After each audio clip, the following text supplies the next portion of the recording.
Facebook катталуучусу Чыңгыз Токтоназаров: чаткал элинин арманы биз канчага чейин бийликке жалдырайбыз, сууну акыбалын көрүп турасыздар. Бирөөлөрдүн чөнтөгүнө түшкөн акчалар үчүн биз чаткал эли зыян тартышыбыз керекпи?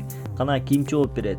Кана кыргыздын элиталары жооп бергилечи, деп өзүнүн Facebook баракчасына пост жазган. Assalamu alaikum туугандар.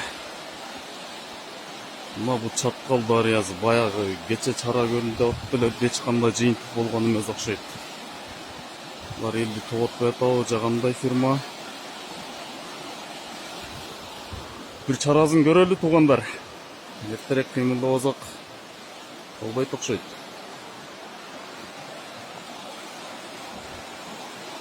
Булачы эмне деген суу?